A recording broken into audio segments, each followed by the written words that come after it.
Bonsoir tout le monde, bienvenue sur le Cénacle, le Zoom de lecture du tome 11 avec le père Dominique Dutten et puis tous les frères et sœurs. Bonsoir mon père, bonsoir tout le monde.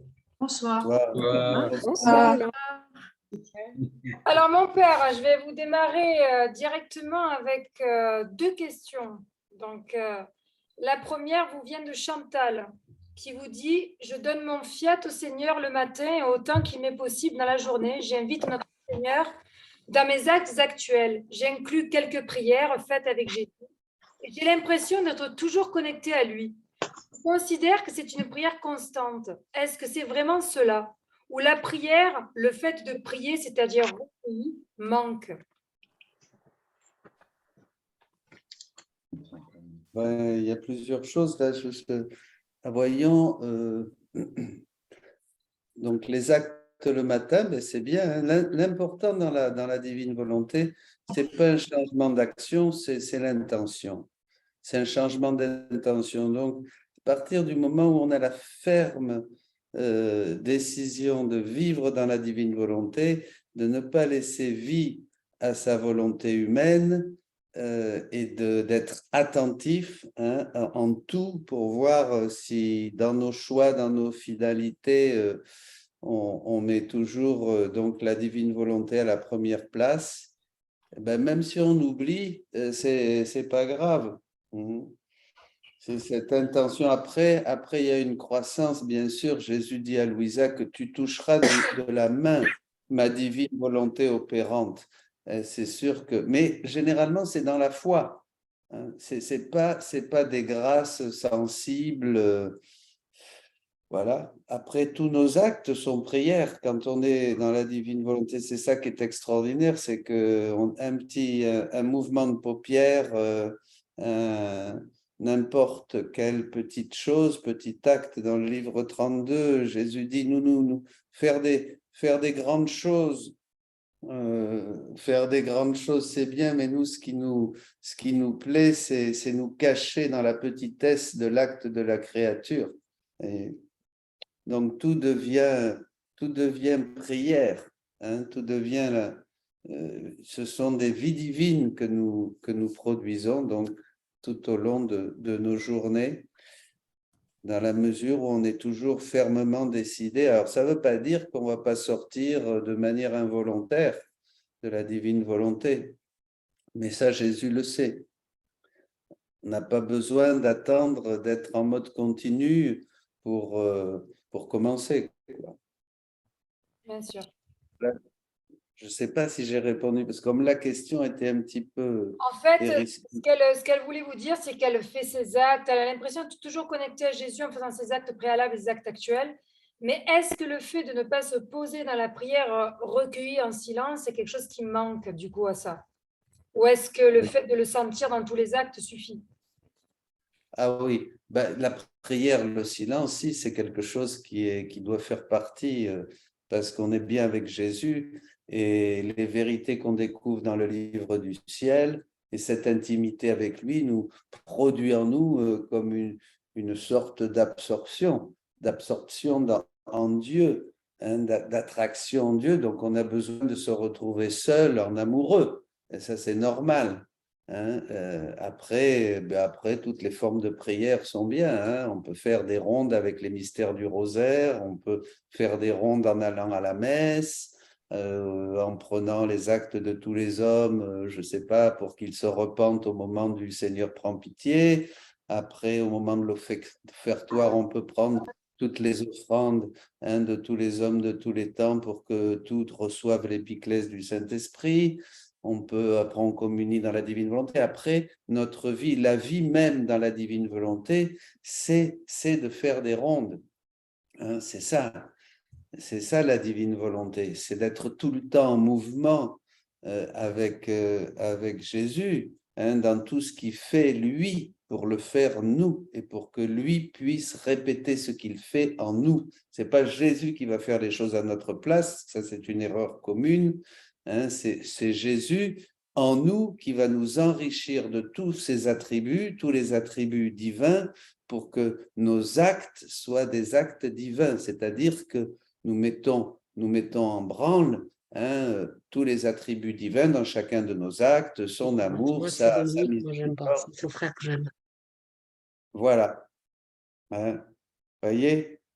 Alors, La- ma deuxième question, mon père, comporte deux questions en fait. C'est parce que c'est moi qui fais une synthèse de toutes les questions que je peux recevoir. Donc, j'ai Bon. beaucoup de questions vis-à-vis des charismatiques. La différence qu'il peut avoir entre le mouvement charismatique et la divine volonté, déjà sur le ressenti, euh, le fait que c'est beaucoup plus fort dans le mouvement charismatique, alors que dans la divine volonté, on a l'impression de rien ressentir. Mais aussi la guérison. Est-ce que dans la divine volonté, comme dans le mouvement charismatique, on peut faire des prières de guérison? Ah là là, Seigneur, là, tu me trouves les bâtons pour me faire battre. Après, là, ben, vous êtes responsable, hein, ma vie est en danger, là. Vous êtes- Joker. Et bon, alors, bon, il y a plusieurs choses, hein, mais je connais bien le renouveau. Alors, la première partie, euh, on va déjà les grâces sensibles. Alors, les grâces sensibles, bon, qui sont bonnes, bien sûr, surtout pour les commençants, pour ceux qui se convertissent. Le renouveau est très approprié surtout à ceux qui sont loin de Dieu. Hein. C'est cette expérience sensible de Dieu qui touche notre cœur, etc., etc. Après, il faut savoir que, sans parler de divine volonté, déjà Saint Jean de la Croix explique bien que plus l'opération divine est dans le centre de l'âme, plus c'est éloigné de la partie superficielle et sensible. Donc, moins on sent. Moins on sent. Quand on rentre dans la vie contemplative, on va avoir la nuit des sens où justement on était habitué. Alors généralement, on est dans le renouveau, on est content, on baigne dans des onctions sensibles, dans la joie du Seigneur et tout ça. On rentre au couvent et puis au bout de 2, 3, 4 mois de prière silencieuse, 1 ou 2 heures par jour, on ne sent plus rien et alors on angoisse complètement, évidemment. Parce que Dieu nous détache, il nous sèvre, on est sevré de ces consolations sensibles, qui en fait, c'est facile d'aimer le Seigneur quand on est plein de consolations. Bon, donc il va nous enlever tout ça comme le petit bébé, à un moment, il faut qu'il arrête de téter le sein de sa mère pour passer à un aliment plus solide, d'accord? Comme dit Saint Paul. Ah bon, ça c'est une chose. Ensuite, dans la question, qu'est-ce qu'il y avait, Roland? La guérison. Alors, non, mais il y a quelque chose encore d'important, c'est que dans le renouveau, pour nous attirer, déjà pour nous sortir de la médiocrité, du péché, etc., donc Dieu va nous donner des grâces sensibles à travers des médiations, à travers un groupe de louanges. On va avoir besoin de médiation, la chaleur aussi de la fraternité. Vous voyez, Jésus dit à Louisa que dans la divine volonté, il veut plus de médiation, il veut qu'on aille directement à lui sans passer par un groupe. C'est bien tout ça où on va être consolé. Ceux qui commencent, ils ont des soucis, ils sont encore dans la lutte contre pas mal de choses, donc ils ont besoin de cette fraternité, d'être consolés, vous voyez.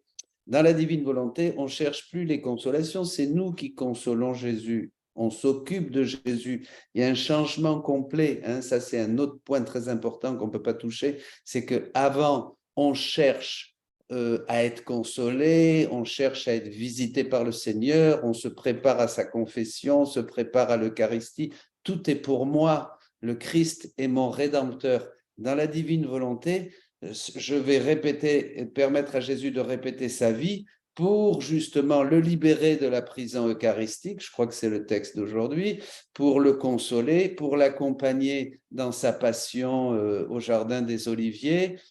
C'est plus pour Jésus pour moi, c'est moi pour Jésus. Alors ça, c'est un gros changement par rapport au renouveau charismatique, où on va louer le Seigneur. Hier, j'étais justement dans une messe charismatique et on m'a invité. Bon. Et alors là, on louait le Seigneur. Merci Jésus, tu es béni. Nous te demandons ceci, cela, etc. Vous voyez, dans la divine volonté, il y a un changement. C'est nous pour Jésus. On va aider Jésus. On va libérer Jésus de la prison sacramentelle. Vous voyez, Ben oui, parce qu'il n'est pas bien dans le pain et le vin. Jésus, il continue sa passion, vous voyez. Bon, donc ça, c'est important de voir ce changement. En plus, il y a un troisième niveau aussi qu'il faut toucher, c'est que dans le renouveau charismatique, eh bien, le Saint-Esprit, alors là, c'est pour ceux qui sont déjà plus avancés, va nous donner des dons, des charismes, tout un tas de charismes, de dons. Ça peut être le don en langue, le plus petit de tous les charismes, et puis après, ça peut être le don de prophétie, les paroles de connaissance, et tout un tas de choses pour le service du peuple de Dieu, bien sûr. Mais quand même, quand on a ces dons, on s'y attache aussi, nous, parce qu'on n'est pas, on n'est pas, oui, c'est sûr, moi j'ai le don de prophétie, moi j'ai le don je sais pas, j'ai les paroles de connaissance, moi j'ai le don de la louange, chacun un petit peu a ses talents et ses dons. Et comme on est quand même très humain, on s'y attache et on est content d'être. Alors les dons du Saint-Esprit, et aussi les vertus, mais c'est un autre sujet, eh bien, ce sont quand même des choses qui vont nous embellir, voilà, nous revêtir. Ce sont des vêtements qui sont jolis, qui sont bien, voilà. Et le Saint-Esprit nous donne ça en plus pour continuer à nous faire avancer avec lui, vous voyez. Mais au bout d'un moment, sans encore même parler de la divine volonté, vient la nuit du dépouillement qui est nécessaire. Quand vous regardez le Christ en croix, ben, cherchez les dons. Regardez-le couronné d'épines, défiguré, mourant, agonisant. Dites-moi, il resplendit des dons qu'il avait quand il prêchait ou quand il était sur le mont Tabor? Non, il n'y a rien. La nudité de la croix et un Christ crucifié, humilié, pauvre, rejeté, qui n'a même pas, il n'y a que le bon larron, je ne sais pas, il a eu une grâce particulière, dit saint Augustin, parce qu'il a vu un Seigneur sur un trône et il lui a dit, souviens-toi de moi, Seigneur, quand tu entreras dans ton royaume. Bon, il a eu une grâce spéciale, le bon larron, mais à part ça, d'accord? Donc ça, c'est important de voir ça. Donc voilà. Et alors, dans la divine volonté, évidemment, on ne cherche plus puisqu'on est pour Jésus. On lui permet, comme dit le catéchisme, de répéter sa vie en nous et nous de vivre notre vie en lui. Donc, il y a pas... Et on devient unis, fondu dans l'acte unique et éternel de Dieu. On a tous les charismes, on a toute la source des sacrements, on a toute la vie et les œuvres de la Vierge Marie, on a toute la vie et les œuvres de Jésus. On est à la source de la vie sacramentelle de Jésus, on a tous les actes des saints, on a absolument tout. Et tout ça, ça transite par nous et ça descend dans les âmes. C'est-à-dire que, comme le dit Jésus, il n'y a aucune grâce que reçoivent les âmes qui ne passe pas par celles qui vivent dans la divine volonté. Ça, c'est au livre 12.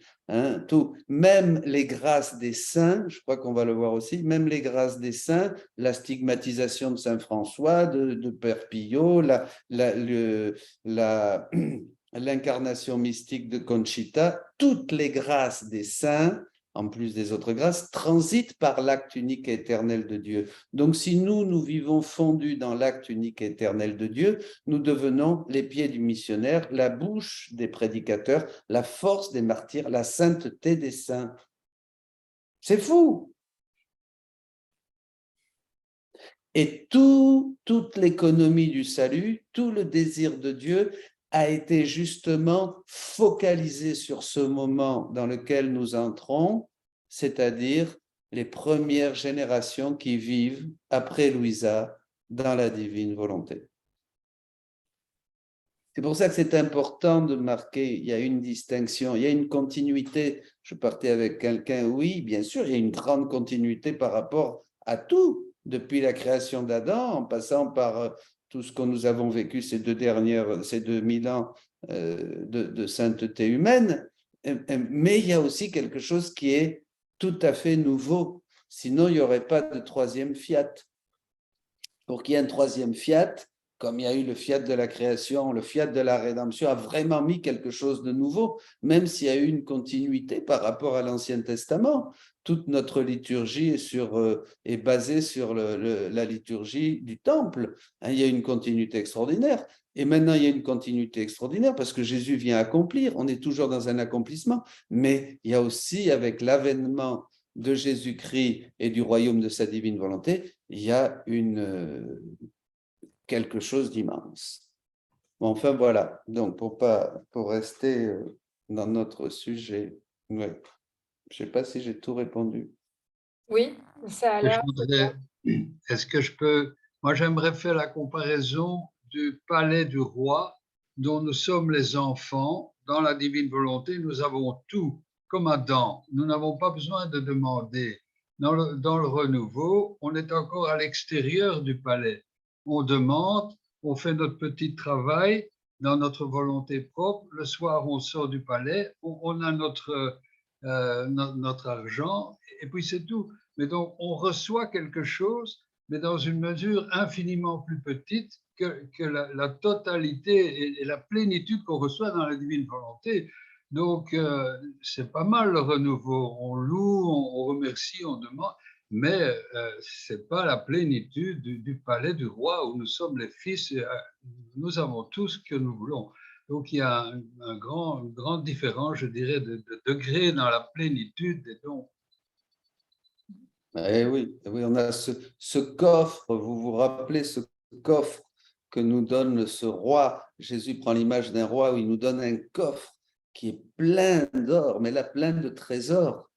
Hein, et souvent, on reste indifférent. Mais en fait, ce coffre plein de trésors, et ça rejoint ce que tu dis, c'est notre héritage depuis la création. Hein, puisque Dieu, depuis la création, tout au début, a voulu que l'homme soit semblable à lui et lui donner tout en partage. Et en fait, le fils prodigue revient, c'est ça la rédemption, il demande au Père, prends-moi comme un de tes serviteurs. Il attend de faire un petit boulot et le Père lui dit non, non, non, il lui redonne tout parce qu'il lui dit, ton héritage, c'est moi. Ton héritage, c'est moi. Et il lui redonne absolument tout sans perdre de temps. On a tout parce que nous sommes à l'image et à la ressemblance de Dieu. Il faut toujours revenir à ça. Hein. Tout est dans la création de l'homme qui était programmé, enfin, entre guillemets, pour être comme Dieu, hein, dans le Fils, puisque c'est en lui que nous avons été créés. Ouais, donc, on a toute cette richesse, mais après le péché, nos yeux se sont fermés sur ces trésors. Nous ne savons plus qui est Dieu, nous ne savons plus qui nous sommes, et avec le temps, ça a été une dégringolade jusqu'à Dieu ne nous a jamais lâchés. Hein, il nous a envoyé les patriarches, après les prophètes, la loi, Moïse, les prophètes, les saints. Et les saints, etc., jusqu'à Louisa. Et à partir de Louisa, maintenant, il nous fait entrer dans quelque chose d'encore.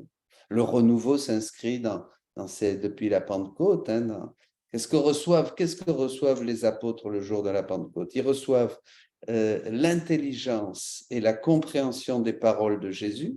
Ça, c'est très important. Ils comprennent ce que le Christ a prêché et a dit pendant 3 ans de vie publique, et ils reçoivent la force pour aller porter au monde la bonne nouvelle du salut. Donc c'est ça la rédemption, c'est l'Église missionnaire.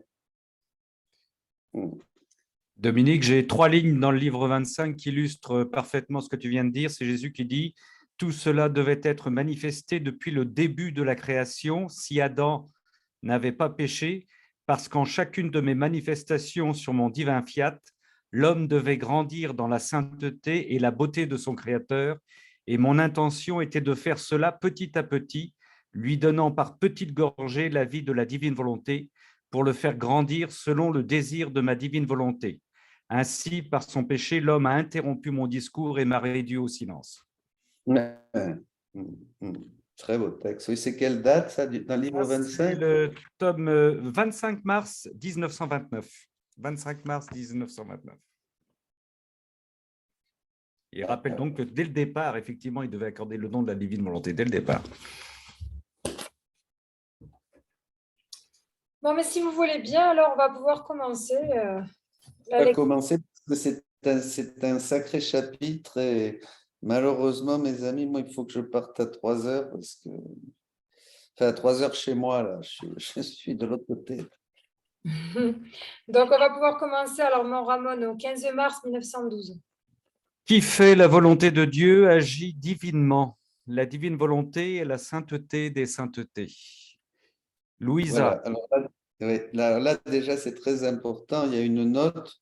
Bon, ben, vous la lirez. Hein. Dire que nous allons agir divinement, ça peut être mal interprété. Mais c'est l'originalité. C'est justement.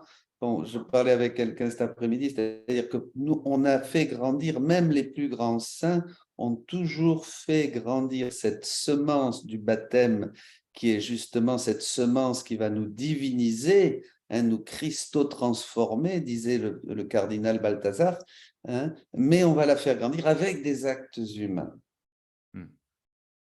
Même dans les plus hautes saintetés. Et chez nous, et c'est ça une des différences, et maintenant, connaissant la divine volonté, parce que c'est normal qu'un acte humain, même héroïque, même avec la grâce qui nous transforme et tout ça, qui nous divinise, qui nous rend semblables, ça sera toujours notre volonté qui sera protagoniste. Donc, on ne pourra pas, et on ne savait pas ça.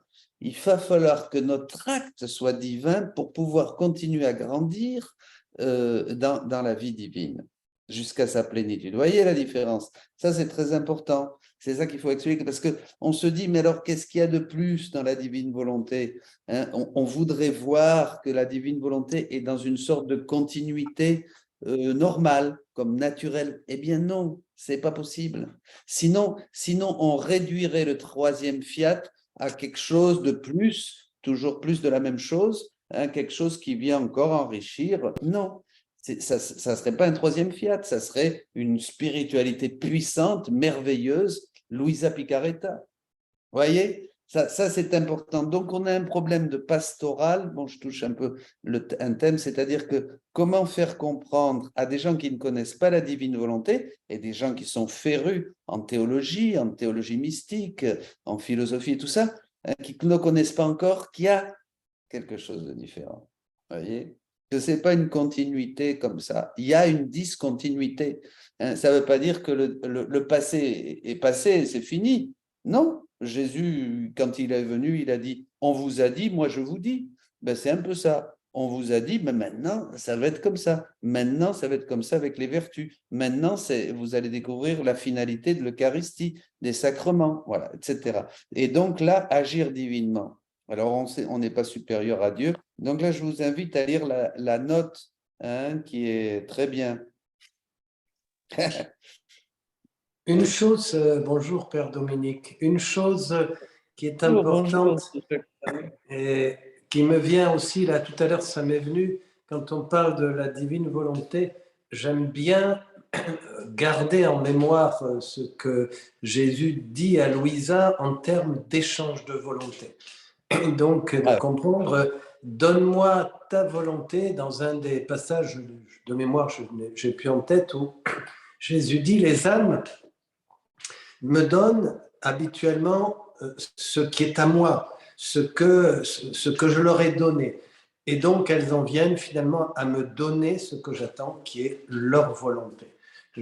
Et la vie dans la divine volonté se comprend vraiment dans cet échange de volonté. Je donne ma volonté, je la redonne continuellement, et Dieu me fait ce don, ce trésor, cette sainteté des saintetés, qui est sa vie divine, qu'est sa volonté divine. Voilà. Ça m'aide beaucoup, moi, à resituer à chaque fois que on me pose la question, et à resituer un peu la vie dans la divine volonté. Oui, tout à fait, tout à fait. Oui, oui, mais c'est justement ça, hein, comme tu dis, la grande nouveauté, c'est que nous allons avoir une vie divine pour agir. Donc, nos actes vont être divins, et donc chaque acte va produire une vie divine. C'est ça, nous sommes semblables à Dieu dans son agir, parce que ce que fait le Père au sein de la Trinité, il génère le Fils, il génère la vie, il donne sa vie au Fils qui reçoit tout. hein, et qui va donner une parfaite correspondance. Et en fait, nous, maintenant, dans notre agir divin, nous reproduisons l'agir trinitaire. Voyez, et donc c'est pour ça qu'on va parler ensuite de vie divine. Donc il y a vraiment un échange de vie, et comme tu le dis, Jean-Jacques, il faut cet échange de vie, parce que sinon on serait dans une pratique de vertu, dans une pratique des vertus, même héroïque. Hein. Moi, on n'arrivera jamais aux vertus de Sainte Thérèse de l'Enfant Jésus. Ça, c'est pas possible, hein, enfin, je sais pas. Mais on peut générer des vies divines. Voyez. Bon. Merci, oui. Continuant dans mon état habituel, je ressentais un grand désir de faire la très sainte volonté de Jésus béni. Et quand il est venu, il m'a dit, « Ma fille, ma volonté est la sainteté des saintetés. Ainsi l'âme qui fait ma volonté, aussi petite, ignorante, inconnue qu'elle soit, laisse derrière elle tous les autres saints, malgré les prodiges, les conversions retentissantes, les miracles qu'ils ont faits. Au contraire, comparés à eux, les âmes qui font ma volonté, c'est-à-dire mon troisième fiat, sont reines et toutes les autres sont comme à leur service. Bon, Les âmes... il faut s'arrêter un peu là, parce que là, c'est énorme là, ce qui est dit. C'est vrai, tu avais raison, Ramon, ce chapitre, c'est énorme là. Je ne sais pas si on se rend compte de ce que l'on dit, de ce que Jésus nous dit. Alors, il faut croire que c'est Jésus, mais là, c'est sûr qu'il y a une rupture qui est toutes les autres, d'abord, aussi petites et ignorantes qu'elles soient. Ça, déjà, ça nous coûte beaucoup de penser que notre voisin à côté de nous qui ne paye pas de mine, qui ne fait rien, qui n'est pas connu, qui est ignorant, qui est ignoré, pardon, pas ignorant, qui est ignoré et pas connu, il fait des actes divins, donc il est bien plus avancé que mon saint préféré. Eh oui, mais on ne le sait pas. Vous voyez un peu maintenant ce que nous donne le Seigneur. Alors déjà, ça nous coûte et ça remet ça nous fait réfléchir sur la prière des saints. Vous voyez, sur prier et demander aux saints, hein, comme on demande beaucoup. Bon, ça c'est un autre sujet. Et alors là, comparé à eux, les âmes qui font ma volonté, dans le troisième fiat, sont des reines. Et toutes les autres sont comme à leur service. Sont comme à leur service. Ça, c'est extraordinaire. Elle fait tout. Apparemment, elles font rien. Je ne sais pas si on l'a lu, ça. Non, mais elle encore. fait pas encore. Donc, tous peuvent faire des actes dans la divine volonté, même quelqu'un de très petit, simple et peu cultivé. Vous voyez, qu'est-ce que c'est rassurant. Un simple mouvement de paupières dans la divine volonté est supérieur à tout. Même les plus grands personnages et les âmes les plus vertueuses ne pourront être comparés à quelqu'un qui fait un acte dans la divine volonté. Les paramètres de la sainteté changent. On entre dans une nouvelle et divine sainteté.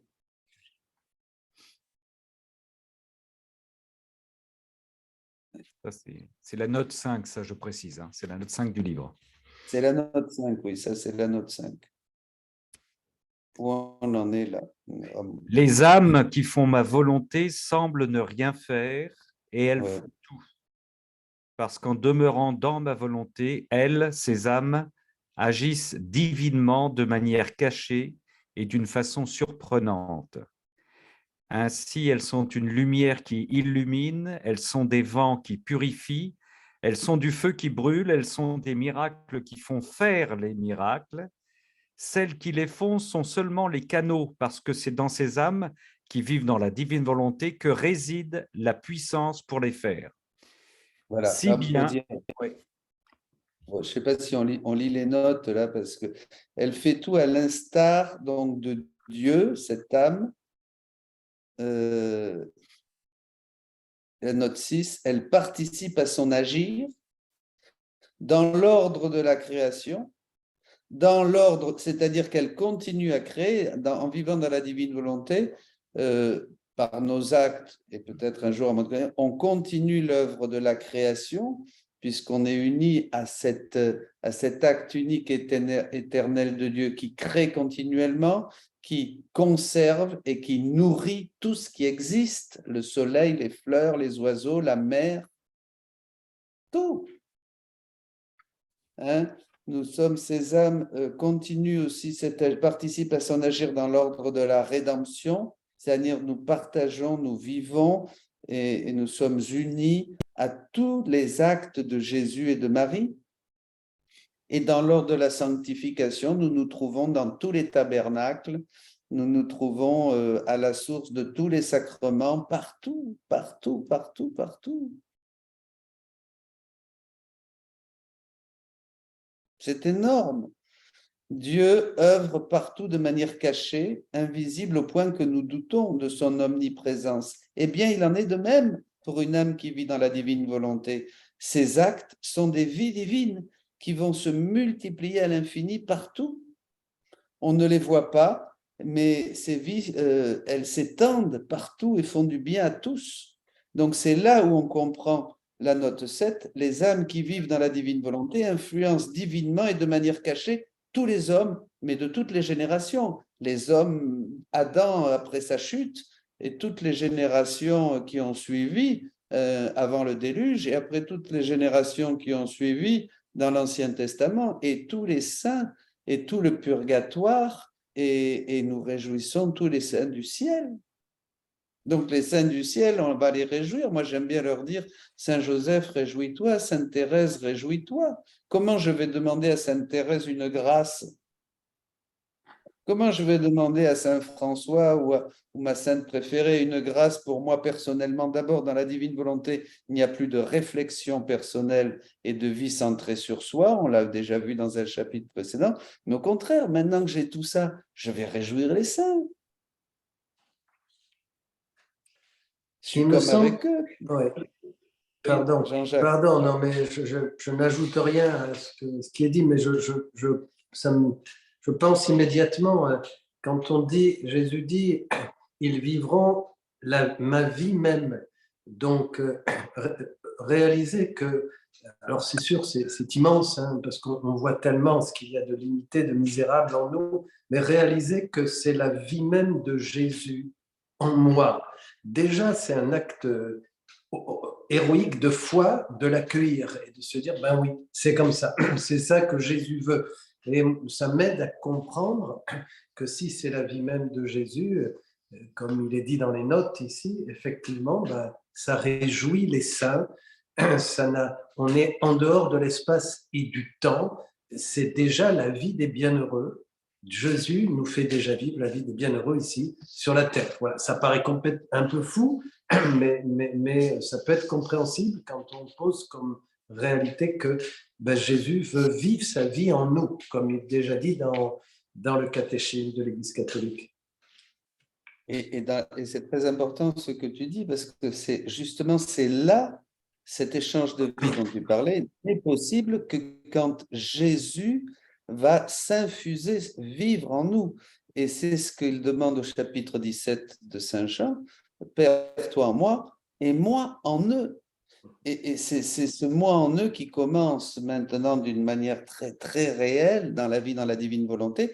Et c'est Jésus en nous qui va nous enrichir donc de toutes les attributs divins, la deuxième personne de la Trinité. Et c'est pour ça que ce Jésus dans lequel nous allons nous fondre, parce que c'est l'acte le plus solennel, hein, c'est ça, hein, c'est l'acte de se fondre. C'est plus une union comme avant. Hein, c'est pour ça que Jésus, dans le livre 11, dit c'est ma vie réelle que tu trouveras, pas comme les âmes qui vivent dans ma grâce et qui ne peuvent pas faire des actes fondus dans mon divin vouloir. Donc, dans la divine volonté, nous faisons des actes qui sont fondus, fusionnés dans le divin vouloir, parce que Jésus est en nous et il y a cet échange de vie. Et comme Jésus est en nous, il enrichit nos actes de tous les attributs divins et nos actes deviennent des actes divins. D'accord? Et ça, c'est très important. Et alors là, on comprend la note. Elles sont comme des lumières qui montrent le chemin. Évidemment, hein, c'est ça. Quand nous cheminons dans la divine volonté, tout s'en bénéficie en bénéficient. Le chemin de la vraie conversion, il y en a qui reçoivent des grâces de conversion, ils ne savent pas pourquoi. Hein. Elles aident à faire connaître le Créateur. Elles sont des vents qui purifient les cœurs. On souffle partout, le souffle de l'esprit, hein, à chaque acte, à chaque fois que se déploie cette divine volonté à travers nos actes, afin que d'autres deviennent sensibles à la présence de Dieu. Voilà, que les autres sentent le vent de l'esprit, hein, que peut-être d'autres vont recevoir dans une assemblée charismatique. Elles sont des feux qui remplissent les cœurs et font sortir de la tiédeur. Vous voyez, ces âmes sont à l'origine de l'activité divine dans les autres cœurs. Elles sont des miracles, hein, et le plus grand miracle, dit Jésus, c'est une âme qui vit dans sa volonté, car il s'agit de convaincre une volonté humaine et libre. Hein, c'est toujours Dieu qui fait le miracle. L'homme, aussi saint qu'il soit, n'est qu'un canal. Hein, tous ces saints qui ont fait des grands miracles dont là, le texte parle avec leurs prodiges les plus impressionnants, eh bien, ces prodiges qu'ils ont fait de guérir, de libérer, tout ça n'est venu que par des âmes, entre autres, hein, par la Vierge Marie, par Jésus, mais on est tous dans l'acte unique éternel de Dieu, qui sont les canaux. Hein. Ces âmes qui vivent dans la divine volonté participent à l'agir divin et sont la source de tous les miracles qui se font sur la terre et à travers toutes les générations. C'est fou.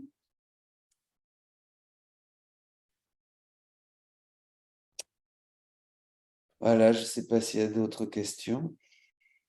J'en ai une là, mon père. J'ai une question Oui. de Fabrice. Comment discerner ce que Jésus attend de nous? En particulier, comment s'articule d'une part l'appel à vivre dans la foi, Jésus en nous et nous en lui, en la divine volonté qui peut penser en nous et agir à travers nos actes, et d'autre part, la nécessité de respecter nos limites temporelles, exemple l'agenda, l'humilité, nos capacités, et la prudence nécessaire pour ne pas confondre nos désirs qui semblent vertueux et nos compulsions suite à nos blessures humaines avec des appels divins. Et là, il n'y a pas une question, il y a 10 questions. Là, là il faut... Là, alors, au début, qu'est-ce que c'était? Comment discerner ce que Jésus attend de nous, en particulier? Bon, voilà, c'est la première question, c'était ça. Comment discerner ce que Jésus attend de nous? Comment discerner ce qu'il attend de Par nous? rapport à tout ce qu'on est nous, par rapport à nos blessures, par rapport à notre vie, par rapport à, voilà, comment ne pas être sûr que ce n'est pas nous qui faisons, mais bien le Seigneur qui agit en nous. Ça, les blessures et tout ça, moi, je le vois après dans la question, mais je ne comprends peut-être pas très bien. Je vois d'abord, qu'est-ce que Dieu veut de nous? Qu'est-ce qu'il veut de nous? Je ne sais pas, moi. Que nous croyons en lui. Et dans son évangile déjà, non? Le juste vit par la foi. Donc, commencer à croire à la bonne nouvelle, c'est déjà la première chose, je crois, et de chercher le royaume de Dieu. Après, le reste, ça nous sera donné par surcroît. Moi, je crois que il faut déjà avoir une foi droite, une foi juste, une foi sincère. Hein. Et ça, c'est la source de toutes les grâces qui vont découler de ça. Et ça simplifie beaucoup de choses. Déjà, si on vivait vraiment notre engagement à suivre Jésus et à croire en sa parole, ça débroussaillerait pas mal le terrain quand même, non? Moi, si je peux juste dire, oui, effectivement, deux choses me paraissent importantes, parce que c'est quand même une question pertinente qu'on peut tous, qui nous rejoint à chacun. Moi, je dirais, il y a d'abord la prédisposition et les fruits. La prédisposition pour savoir qu'est-ce qui fait qu'on peut reconnaître, discerner dans sa propre vie avec toutes ces contingences la volonté de Dieu, déjà, c'est la prédisposition personnelle, la vie intérieure, même la vie de sainteté. Les premiers volumes prédisposent notre cœur et, je dirais, dans la prière du Notre Père, la demande, le désir, Seigneur, que ta volonté soit faite. Donc, ce désir personnel constant, déjà prédispose le cœur à à viser plus directement ce qui est de l'ordre de ce que Dieu veut. Je crois que ça me paraît important. Et le deuxième signe, on le reprend souvent, mais c'est la paix quand même.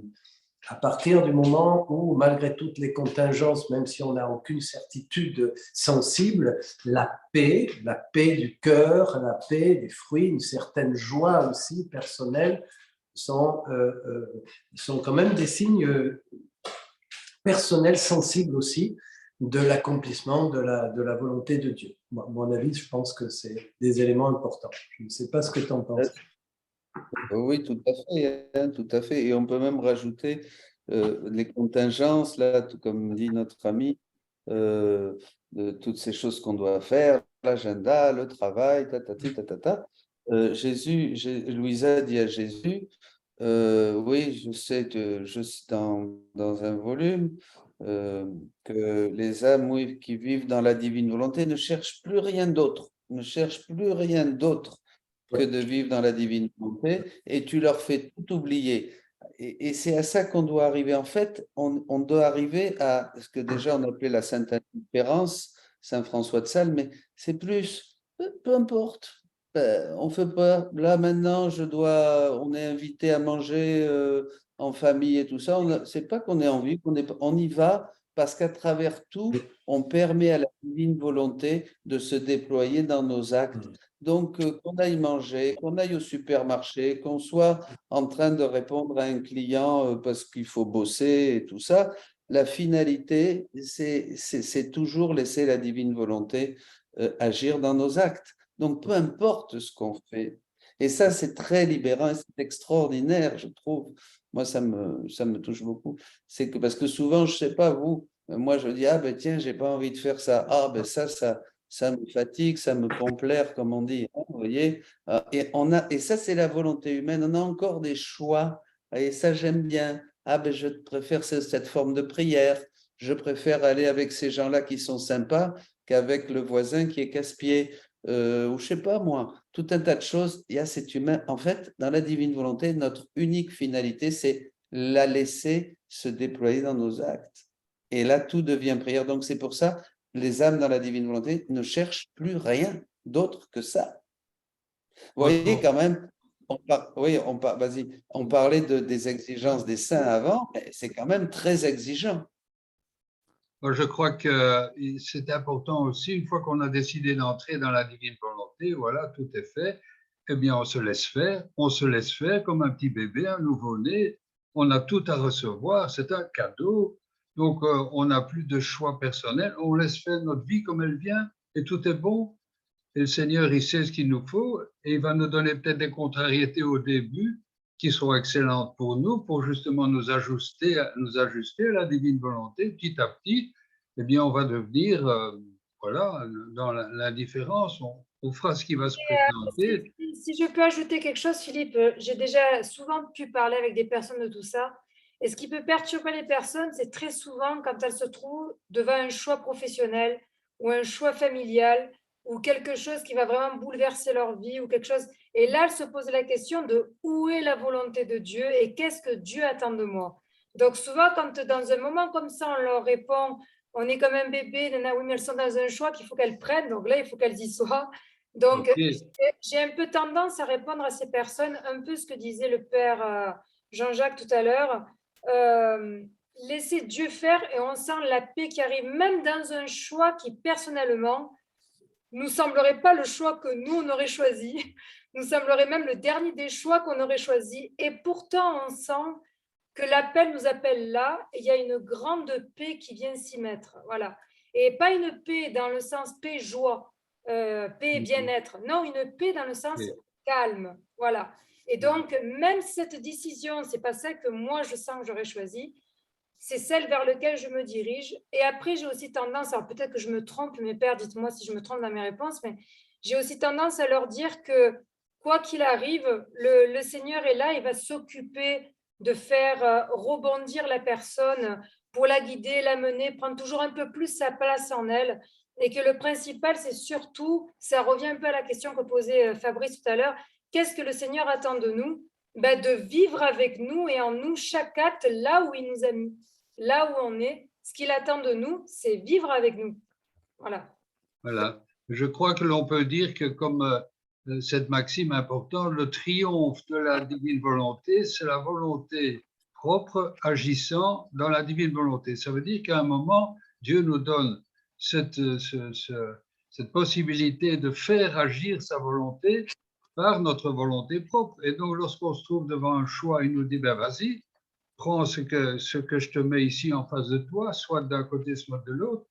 Et puis voilà, tu verras bien où je t'accompagnerai et où tu auras la paix. Donc je pense qu'il faut simplement se décider, soit d'un côté, soit de l'autre, même si c'est à égalité d'importance au niveau du choix. Ben, bon, ben voilà, il me semble que cette direction-là est la meilleure. Dans ta divine volonté, je fais agir ma volonté propre et je vais dans ce sens-là.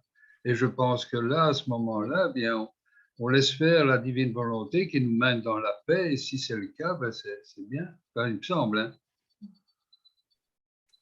Oui, moi je crois aussi. Hein. Je crois qu'il n'y a pas de... Dieu nous donne toujours la lumière suffisante pour faire le choix qu'il faut quand l'occasion s'en présente. Il ne nous laisse jamais orphelins. Hein. Il nous donne le Saint-Esprit.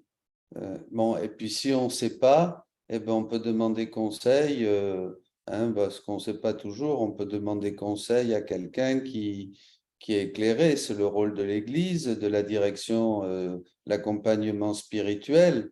Hein, voilà. Et puis après, si on se plante, mais qu'on a dans son cœur eu le désir de faire tout et de ne pas se planter, ben, le Seigneur rattrapera la sauce, hein, de toute manière. C'est ça, cette confiance. Eh bien oui, parce qu'il est bon. On peut quelquefois, voilà, faire des... Mais généralement, pour faire un mauvais choix, bon, quand il y a la lumière de Dieu, il y a des choix difficiles, je crois, des choix plutôt qui sont des souffrances et qui sont... Oui, ça c'est sûr. Mon père, sur YouTube, vous avez Anne qui dit « Donc, si je comprends bien, il n'y a plus de prière de demande dans la divine volonté. » Il y a des prières demandent que vienne ton règne. Hein, il y a la prière du Notre Père. La prière du Notre Père, hein, que ta volonté soit faite, hein, sur la terre comme au ciel, sur la terre, que vienne ton règne. Hein, donne-nous notre pain de ce jour, pardonne-nous nos offenses. Le Notre Père, qui est d'ailleurs une promesse, hein, dit Jésus, et pas tant une prière, mais il a voulu que ça soit une prière pendant déjà 2000 ans pour justement, parce que comme on ne comprenait pas, nous n'avions pas encore la lumière du troisième fiat, donc il a voulu que l'Église répète cette prière. Maintenant que nous savons que le règne de la divine volonté est au milieu des créatures et que Dieu veut établir son règne, la prière n'est pas caduque, cette prière du Notre Père, elle est toujours là. Elle est toujours là, mais elle prend un autre sens. Je vais prendre une autre image, par exemple. Dans le psaume, on prie plus les psaumes comme les priait Israël et le roi David et les autres prophètes et tout ça. Pourquoi? Parce qu'ils priaient et ils attendaient un Messie. Maintenant, le Messie est arrivé dans la nuit de Noël, donc on ne va plus prier les psaumes comme eux, mais on va les prier. On va les prier pour rendre grâce, pour faire mémoire. Attention, je n'ai pas dit qu'il ne faut plus prier. Hein. Au contraire, on va faire, mais c'est plus pareil, vous voyez, c'est plus pareil. Hein. Et bien, c'est pareil aujourd'hui. On a prié le Notre Père. Maintenant, bon, ben, c'est là. Donc, on va comprendre différemment le règne qui est là. On va se réjouir, on va comprendre ce royaume de la divine volonté au milieu de nous, qui s'installe dans les cœurs. On va demander ce pain de tous les jours, ben, le pain de sa volonté, hein, comme dit Jésus à Louisa, le premier pain, bien sûr, etc., etc. Et on va voir le mal on va pardonner comme Jésus a pardonné, on va voir le mal, on va vivre le Notre Père, on va sanctifier son nom. Voyez, on va sanctifier son nom d'une manière divine. Donc après, voilà, les prières de demande dans la divine volonté, que vienne ton règne, ça récapitule toutes les prières, comme Jésus dit à la fin de l'évangile. Jusqu'à maintenant, vous n'avez pas prié, vous n'avez rien demandé. On va demander. Voilà, donc c'est un grand sujet. mais c'est sûr qu'on a tout, hein, comme on disait avec, comme tu disais, Philippe, on a tout, on a le coffre plein d'or. Donc ça va. Mais alors, bon, là, il y a un thème important aussi qui est plus du concret, de la pastorale, comme on en a parlé avec Philippe et Jacqueline. Doucement, chacun à son rythme. Il n'y a pas de dogmatisme. Vous voyez, c'est pas que. Il n'y a pas de dogmatisme, on fait plus ceci, on fait cela. Non, non, non. Chacun à son rythme. Il y a une évolution, on grandit en Dieu. Vous voyez, quelqu'un qui commence à découvrir Jésus, il vient de l'islam, on va lui donner l'évangile, on va lui enseigner la neuvaine à Saint-Joseph, on va lui dire comment il faut se préparer à la confession, etc. Et bien sûr, on va lui apprendre à prier le chapelet, à méditer, il faut passer. Je crois qu'il y a vraiment pastoralement, après, il faut adapter notre évangélisation, notre pastorale aux besoins et là où en sont les gens. Vous voyez ce que je veux dire?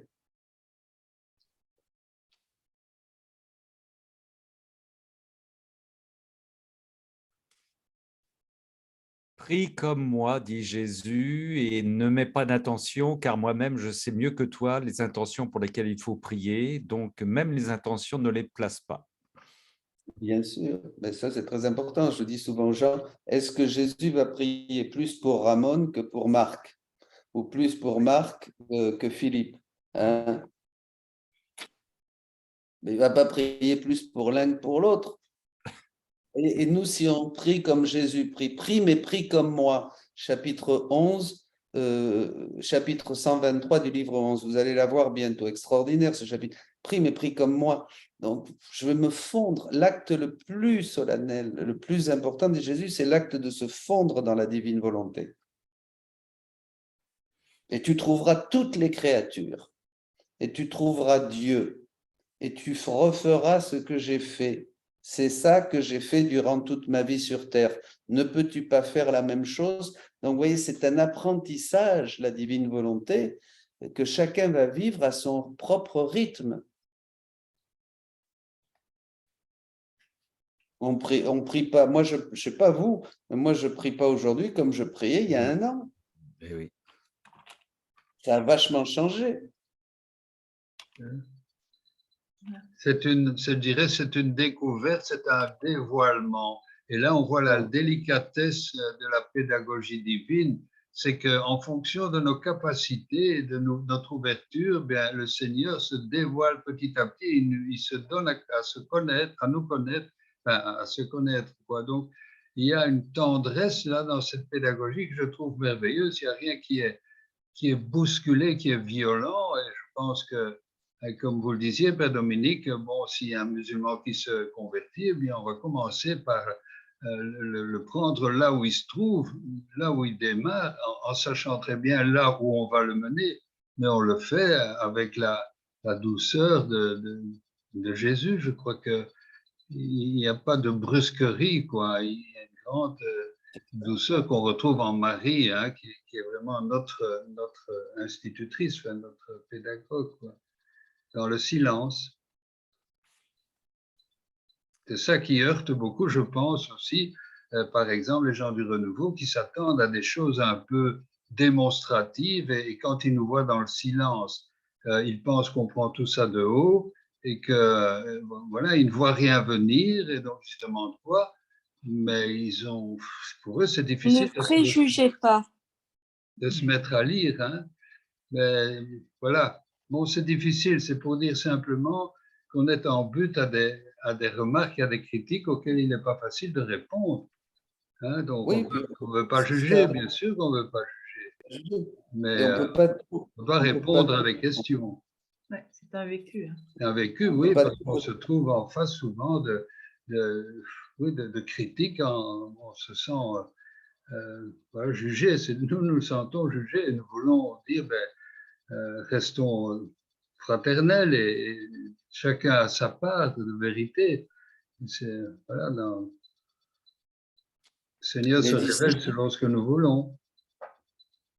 Les disciples, ils étaient avec Jésus et ils n'ont pas compris tout de suite. On veut comprendre parce qu'aujourd'hui, il y a une espèce de...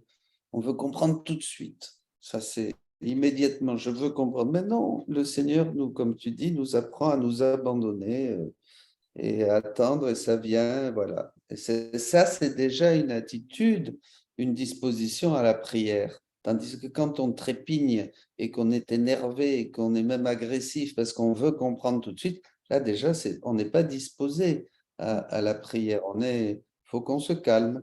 Bon, on va continuer, les amis, parce qu'il reste 4 minutes, 5 minutes. Si bien que les âmes qui sont dans la divine volonté sont le pied du missionnaire, la langue des prédicateurs, la force des faibles, la patience des malades, l'autorité des supérieurs, l'obéissance des sujets, la tolérance des calomniés, la fermeté dans les périls, l'héroïsme des héros, le courage des martyrs, la sainteté des saints, et ainsi pour tout le reste, parce qu'en étant dans ma volonté, elle concourt à tout le bien qui peut exister au ciel et sur la terre.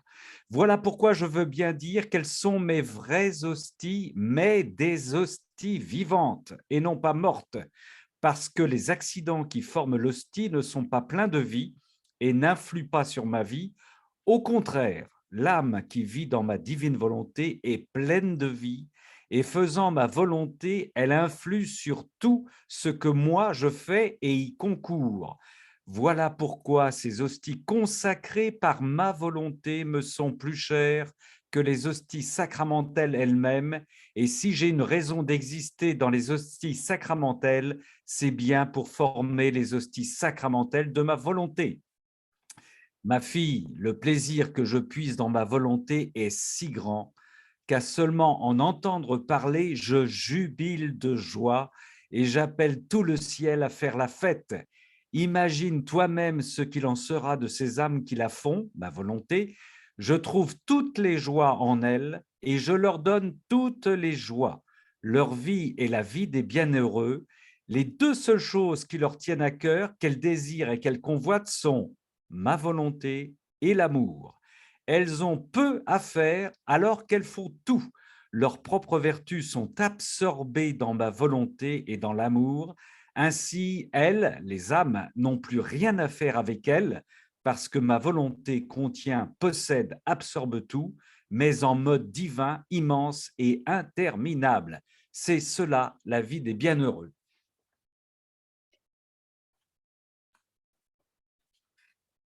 Ah là, il y aurait tellement à dire que c'est extraordinaire ce passage. Oui. On a beau le lire et le relire 10 fois, 20 fois. Oui. Ouais. On pourrait presque dire que tout est là, c'est extraordinaire. Les vraies hosties, hein, les vraies hosties.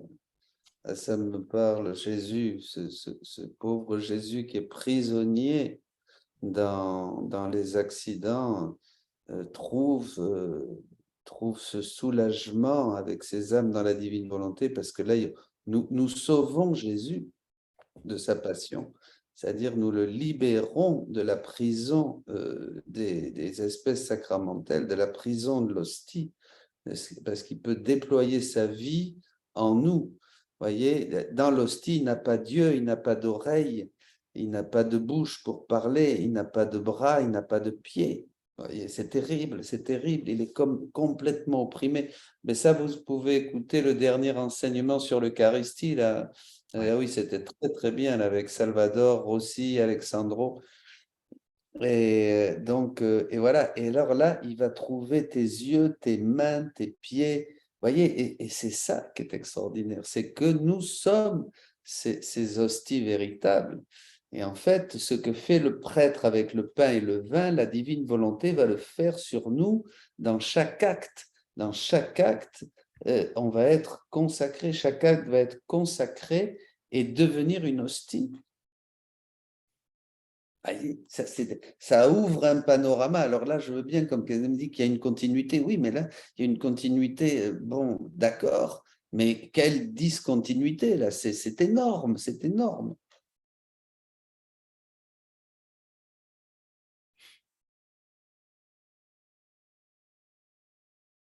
La continuité, on peut la voir dans le fait que je viens chercher Jésus hostie dans le Saint-Sacrement pour qu'il se libère, qu'il vienne en moi et que je devienne une hostie vivante aussi. Il y a une forme de continuité, c'est-à-dire j'ai un autre rapport à l'exposition du Saint-Sacrement. Quand je suis devant lui, c'est d'une certaine manière pour le libérer et le sortir de cet ostensoir. C'est incroyable aussi. Mais la continuité, c'est qu'il est là aussi devant moi, quoi, grâce à cette exposition. Et que je lui donne une joie et un bonheur, parce que Ouais. il dit à Louisa, ce que je veux, c'est me retrouver en toi. En fait, Dieu, dès la création, le plan de Dieu, c'est de se retrouver, lui, dans une créature en dehors de la Trinité. C'est-à-dire, Dieu veut un ad extra.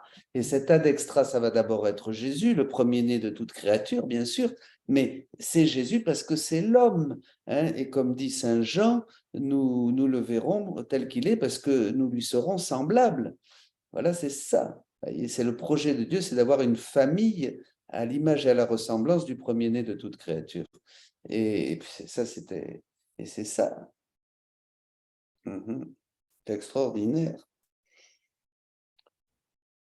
Je vous remercie alors, mon père, parce que du coup, pour vous, il est 15 heures en ce moment. Non, mais ça va, ça m'attriste d'être obligé de vous laisser sur un texte si beau, mais c'est une invitation à tous, comme dit Ramon, là dans ce texte, vraiment, méditez-le.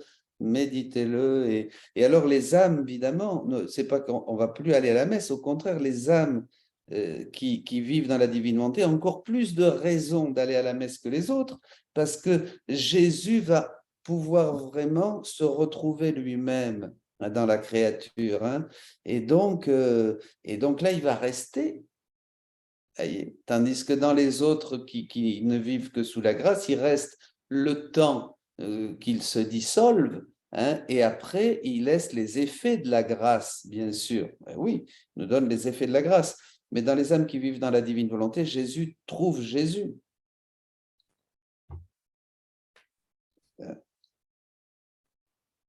Et oui. Bon, mes amis, mais c'est merveilleux, c'est merveilleux. Que du bonheur, que du bonheur.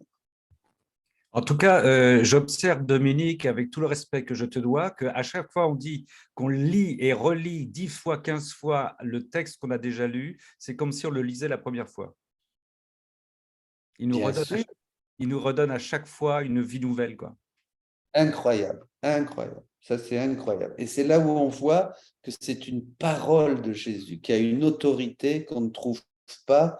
D'ailleurs, il y avait à la fin, là, je disais, ça va dire l'Eucharistie. Le livre du ciel nous offre de grandes lumières. Oui, c'est ça vraiment.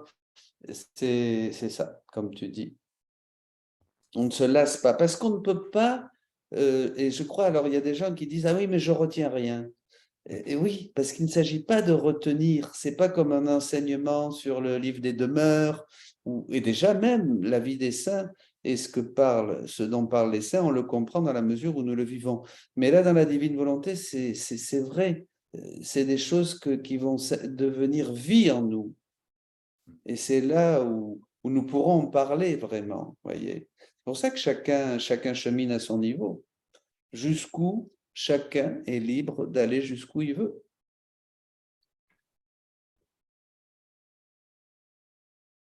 Merci beaucoup, en tout cas, mon père. Donc, Merci à vous tous, hein, c'est formidable. on va vous libérer en attendant quand même de vous, nous ici sur Zoom et les âmes sur YouTube, une bénédiction, s'il vous plaît, avant votre Oui, voilà, bon, avec tout, on bénit tous les prêtres qui sont là, peuvent comme ça s'unir et nous bénissons chacun de vous, mais dans chacun de vous, il y a toutes les créatures que Dieu aime. La bénédiction, hein, dit Jésus, c'est redonner à l'autre l'essentiel qu'il est créé à l'image et à la ressemblance de Dieu. C'est ça la bénédiction.